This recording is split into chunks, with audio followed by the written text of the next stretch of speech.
पाठ 14 गोखले की सच्चाई। गांव के बाहर अमराई के पास एक पाठशाला थी। आसपास के बालक उसमें पढ़ने आते थे। गुरुजी उन्हें बड़े प्रेम से पढ़ाते थे, जिससे बालकों का पढ़ने में खूब मन लगता था। गुरुजी पाठशाला में तो पढ़ाते ही थे, घर पर भी पाठ याद करने को देते थे। एक दिन गुरुजी ने बालकों को हिसाब की एक प्रश्नावली समझाई। खूब अच्छी तरह प्रश्नों का अभ्यास कराया और सबसे पूछा, तुम सब प्रश्नावली को अच्छे से समझ गए ना? जिसे नहीं आया हो वह हाथ उठाए।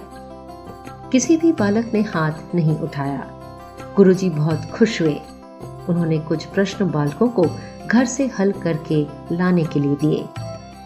अगले दिन गुरुजी ने सबकी अभ्यास पुस्तिका जांचनी शुरू की। सब बालकों ने एक छोड़कर सारे प्रश्न सही हल किए थे। अंत में गुरुजी ने गोखले को बुलाया।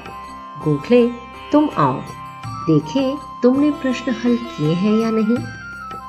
गोखले अपनी अभ्यास पुस्तिका लेकर आए। गुरुजी ने देखा, उनकी खुशी का ठिकाना नहीं रहा। गोखले ने सभी प्रश्न सही हल किए थे। गुरुजी ने गोखले की पीठ थपथपाई। शाबाश, तुमने सारे प्रश्न सही हल किए हैं। तुम्हें पुरस्कार अवश्य मिलेगा। मैं तुम्हें पुरस्कार दूंगा। यह कहकर गुरुजी ने गोखले की पीठ फिर से थपथपाई। किंतु गुरुजी ने देखा कि गोखले खुश नहीं हुए। उसने आंखें झुका ली। गुरुजी ने पूछा, क्यों तुम्हें खुशी नहीं हुई? तुमने मुंह क्यों लटका लिया?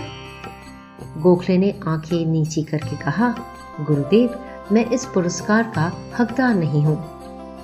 गुरुजी ने हैरान होकर गोखले से पूछा, तुम ऐसा क्यों कह रहे हो? तुमने तो सारे प्रश्न सही सही हल किए हैं। नहीं गुरुदेव, गोखले ने कहा, यह प्रश्न मैंने हल नहीं किए हैं। ये प्रश्न दूसरे छात्र ने हल किए हैं। फिर भी तुमको पुरस्कार मिलेगा, क्योंकि तुमने सच कहा है। यह कहकर गुरुजी ने गोखले को गले से लगा लिया। यही बालक आगे चलकर देश का बड़ा नेता गोपाल कृष्ण गोखले बना।